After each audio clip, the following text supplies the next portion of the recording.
আসসালামু আলাইকুম বন্ধুরা, আশা করি সবাই সুস্থ আছেন। আমি উইটকফকে জিজ্ঞাসা করেছিলাম, আপনি কখনো এমন কোনো আলোচনায় অংশ নিয়েছেন যেখানে প্রতি মুহূর্তে মনে হচ্ছে যে কোনো সময় পুরো বৈঠকটি বোমা হামলায় ধ্বংস হয়ে যেতে পারে? ফোনে কথা বলার সময় কি কখনো এমন অনুভূতি হয়েছে যে হয়তো এটিই শেষ কথা? পরিবারের সঙ্গে কথা বলতে গিয়ে কি কখনো মনে হয়েছে এটি হয়তো তাদের শেষবারের মতো কথা বা শেষবারের মতো দেখা? বন্ধুরা, ভিডিওর শুরুতে এই যে আবেগপূর্ণ স্টেটমেন্ট, এটি কিন্তু আমার নয়। রিসেন্টলি ইরানের পররাষ্ট্রমন্ত্রী আগারচি যুক্তরাষ্ট্রের সঙ্গে বৈঠকে তারা কত বড় ঝুঁকি নিয়ে দর কষাকষিতে একেবারে নিজের সিদ্ধান্তে অটল ছিলেন সেই বিষয়ে বলতে গিয়ে এই কথা বলেন। ইরানের পররাষ্ট্রমন্ত্রী বলেন, যুক্তরাষ্ট্র এবং ইসরায়েলের অব্যাহত হুমকির মধ্যেও তেহরান কখনোই পিছু হটেনি। শূন্য মাত্রায় ইউরেনিয়াম সমৃদ্ধকরণের অযৌক্তিক দাবি প্রত্যাখ্যান করে ইরান দৃঢ় অবস্থান নিয়েছিল। তিনি জানান, যখন আমেরিকা বুঝতে পারল যে আলোচনার মাধ্যমে তাদের উদ্দেশ্য সফল হবে না, তখনই তারা যুদ্ধের পথ বেছে নেয়। ইরানের পররাষ্ট্রমন্ত্রী আগারচি তার স্পষ্ট ভাষায় বলেন, আপনাদের আলোচনা করতে হবে, হুমকি দিয়ে বা প্রলোভন দেখিয়ে আমাদের নড়ানো যাবে না। তিনি দাবি করেন, ইরানের দৃঢ় অবস্থানের কারণে যুক্তরাষ্ট্র এবং ইসরায়েলকে শেষ পর্যন্ত আরও কঠোর পথে যেতে হবে। তবে 12 দিনের যুদ্ধে ইরান জয়ী হয়েছে এমনটা তিনি জোর দিয়ে বলেন। ওয়াশিংটনের দাবি যে সামরিক চাপ প্রয়োগ করে ইরানকে নতি স্বীকার করানো যাবে, এটি সরাসরি না করে দিয়েছেন আগারচি।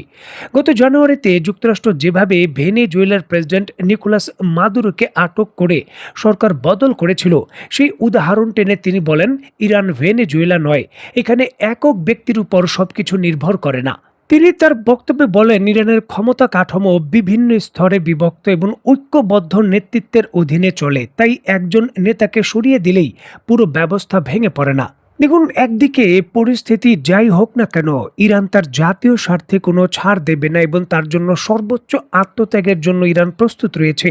এমনটা যখন দাবি করা হচ্ছে, তখন আন্তর্জাতিক সংবাদ মাধ্যম এবং থিঙ্ক ট্যাঙ্কে নতুন করে একটি প্রশ্ন এসেছে, আর সেটি হলো যে ইরানের শক্তিশালী যে সুনির্দিষ্ট হামলায় রয়েছে, সেই হামলায় যুক্তরাষ্ট্রের যা ক্ষয়ক্ষতি হচ্ছে, যুক্তরাষ্ট্র তা থেকে অনেক কিছু গোপন রাখছে, প্রকাশ করছে না। রিসেন্টলি জর্ডানের ঘাঁটিতে যেই শক্তিশালী হামলা করেছে ইরান, সেখানে যে পরিমাণ ক্ষয়ক্ষতি হয়েছে তার বহু তথ্য যুক্তরাষ্ট্র সরাসরি গোপন করছে, এমনটা অভিযোগ উঠেছে। যদিও পেন্টাগনের পক্ষ থেকে এই দাবি বা এই অভিযোগ অস্বীকার করা হয়েছে। তারা অন্তত পক্ষে 3 জন সেনা সদস্য নিহত হওয়ার বিষয়গুলো স্বীকার করলেও এখানে বড় বড় থিঙ্ক ট্যাঙ্ক এবং বিভিন্ন সংবাদ মাধ্যম এখানে অভিযোগ করছে প্রকৃত সংখ্যা এর থেকে অনেক বেশি, এবং যুদ্ধ বিমান এবং অন্যান্য যে সামরিক ক্ষয়ক্ষতি হয়েছে তার পরিমাণও কিন্তু কম নয়। এখানে বলে রাখা ভালো, রিসেন্টলি ইরানের পক্ষ থেকে দাবি করা হয়েছে নতুন তারা সুনির্দিষ্ট হামলায় বাহরাইনের ভেতরে অবস্থিত যুক্তরাষ্ট্রের বিখ্যাত যে প্যাট্রিয়ট ক্ষেপণাস্ত্র প্রতিরক্ষা ব্যবস্থা রয়েছে, সেখানে সরাসরি হিট করতে সক্ষম হয়েছে এবং সেটিকে ধ্বংস করতেও তারা সক্ষম হয়েছে। দেখুন, সুনির্দিষ্ট এত দূরত্ব থেকে নির্দিষ্টভাবে একটি ব্যাটারি প্যাট্রিয়ট ক্ষেপণাস্ত্রে মিসাইল হিট করার বিষয়গুলো অত্যন্ত জটিল এবং কঠিন বিষয়।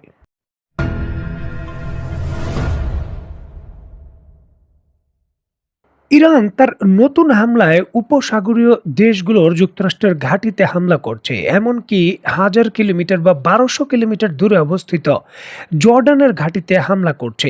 প্রশ্ন হলো, ইরান কেন তাহলে ভারত মহাসাগরে অবস্থিত যুক্তরাষ্ট্রের যে বিমানবাহী রণতরীগুলো রয়েছে বা যুদ্ধ জাহাজ রয়েছে তার ভেতর হামলা করছে না? বিশেষ করে বিমানবাহী রণতরীতে মিসাইল হামলা করে কেন রণতরীটি ডুবিয়ে দিচ্ছে না? এই প্রশ্ন কিন্তু অনেকের মনে আসছে। এই বিষয়গুলো নিয়ে সামরিক বিশেষজ্ঞরা বিশ্লেষণও করেছেন। চলুন আমরা বুঝতে চেষ্টা করি বিষয়গুলো। জর্ডান, ইরাক এবং উপসাগরীয় দেশগুলোর মার্কিন ঘাঁটিগুলো নির্দিষ্ট জমিতে অবস্থিত। এগুলো ভৌগোলিকভাবে স্থির, জিপিএস কোঅর্ডিনেট নিখুঁত জানা থাকে, যার ফলে ব্যালিস্টিক বা ক্রুজ মিসাইল দিয়ে এগুলোকে নিশানা করা সহজ। অন্যদিকে আমেরিকান বিমানবাহী রণতরীগুলো খোলা সমুদ্রে ঘন্টায় 30 নটের বেশি বা ঘন্টায় প্রায় 55 কিলোমিটারের বেশি গতিতে ক্রমাগত স্থান পরিবর্তন করে।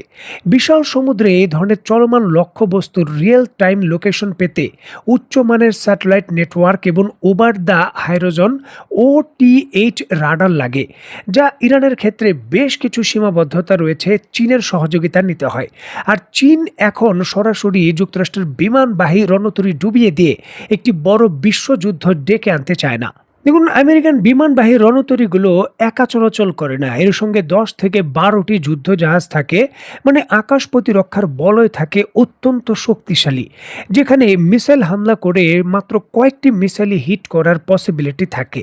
যেখানে 1 লক্ষ টনের এই বিশাল সামুদ্রিক ভাসমান বলতে পারেন ছোট শহরটি মাত্র 500 কেজি ওজনের পেলোডের কোনো মিসাইল দিয়ে ডুবিয়ে দেওয়া সম্ভব নয়। এখানে হামলা করতে হলে অন্তত পক্ষে 50 থেকে 60টি মিসাইল এই আকারের পেলোডের হিট করতে হবে। আর অন্যথায় যেই চীনের ক্যারিয়ার কিলার রয়েছে, যেগুলো 2 থেকে 3 টন পেলোড বহন করতে পারে, সেই ধরনের শক্তিশালী মিসাইল লাগবে।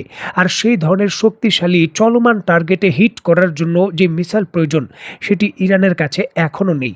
ইরানের কাছে এন্টিশিপ ব্যালিস্টিক মিসাইল রয়েছে, ASBM রয়েছে, খারিজ ফার্স, যেটি চলমান টার্গেটে হিট করতে পারে, তবে পেলোডের সংখ্যা ততটা বেশি নয়।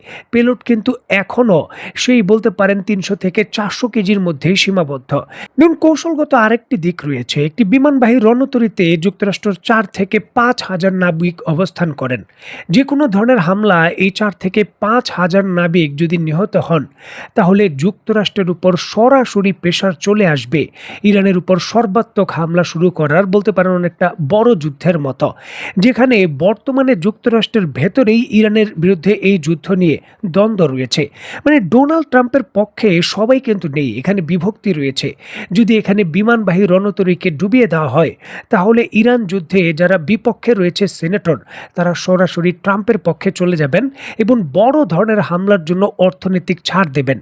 এবং দ্বিতীয় বিশ্বযুদ্ধের সময় যুক্তরাষ্ট্র ইউরোপের যুদ্ধে প্রথমে যুক্ত হতে চায়নি, তবে জাপান যখন যুক্তরাষ্ট্রের দ্বীপে হামলা করে, তার পরপরই কিন্তু তারা যুক্ত হতে বাধ্য হয়। জনগণের প্রেশার ওই সময় তৈরি হয়েছিল। এই জন্যই ইরান কৌশলে যুদ্ধ করতে চায়। তারা হরমুজ প্রণালীর নিয়ন্ত্রণের মাধ্যমে যুক্তরাষ্ট্রের অভ্যন্তরীণ অর্থনীতিতে চাপ প্রয়োগ করতে চায় এবং ধীরে ধীরে তাদের উত্থান নিশ্চিত করে সামরিক শক্তি বৃদ্ধি করে দেশের স্ট্যাবিলিটিও নিশ্চিত রাখতে চায়।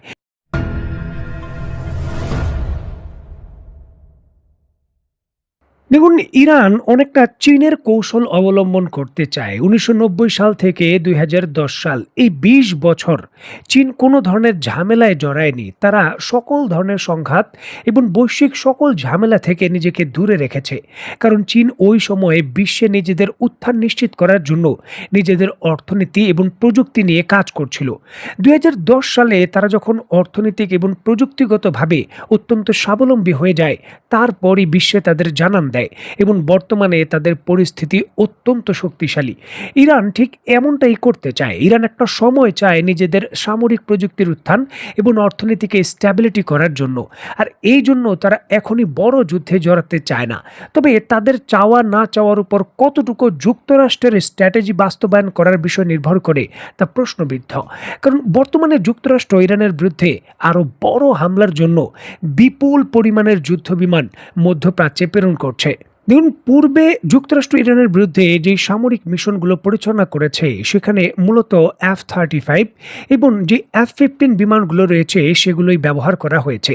তবে যুক্তরাষ্ট্রের ব্যাপক ভিত্তিতে উৎপাদিত যে F-16 যুদ্ধ বিমান রয়েছে, সেগুলো ব্যবহারের নজির খুব একটা কম। বড় যুদ্ধে ছাড়া এই ধরনের F-16 যুদ্ধ বিমানগুলো ব্যবহার কম করা হয়, কারণ সেগুলো ক্ষতিগ্রস্ত হওয়ার সম্ভাবনা বেশি থাকে। রাডারের RCS ক্রস করার ক্ষমতা সেগুলোর অনেকটাই কম। তবে এইবার যুক্তরাষ্ট্র ব্যাপক ভিত্তিতে তার মূল ভূখণ্ড থেকে এই F-16 যুদ্ধ বিমানগুলো মধ্যপ্রাচ্যে নিয়ে আসছে। পরিষ্কারভাবেই অনেকে আশঙ্কা করছেন F-16 যুদ্ধ বিমানগুলো এত বড় ভিত্তিতে মধ্যপ্রাচ্যে প্রেরণ যুক্তরাষ্ট্র কোনো পদাতিক হামলার লক্ষণ। কারণ পদাতিক হামলার ব্যবহারের জন্যই এই ধরনের F-16 যুদ্ধ বিমানগুলোকে বড় ভিত্তিতে ব্যবহার করা হয়, যেখানে নতুন করে আরও কয়েকটি ব্যাচে F-35 যুদ্ধ বিমানও এই মধ্যপ্রাচ্যে এসে পৌঁছেছে এমনটা শোনা যায়। অতিরিক্ত যুদ্ধ বিমানগুলো এসে পৌঁছে গেছে। এখন যুক্তরাষ্ট্র স্ট্র্যাটেজিকভাবে কৌশল নির্ধারণ করছে যে ইরানের ঠিক কোন কোন স্থানে বা কী কৌশলে সামরিক প্রতিক্রিয়া দেখানো হবে, যেটি চূড়ান্ত হওয়ার পরই তারা বড় প্রতিক্রিয়ায় যেতে চায়। দেখার বিষয়ে যুক্তরাষ্ট্র এইবার তাদের দ্বিতীয় ধাপের বড় পদক্ষেপে ঠিক কী ধরনের সামরিক শক্তি ব্যবহার করে। তো বন্ধুরা, আজকের মতো বিদায়। নতুন কোনো ভিডিও নিয়ে আবার দেখা হবে। সে পর্যন্ত সবাই ভালো থাকবেন, সুস্থ থাকবেন এবং বাংলাদেশকে ভালোবাসবেন। আল্লাহ হাফেজ।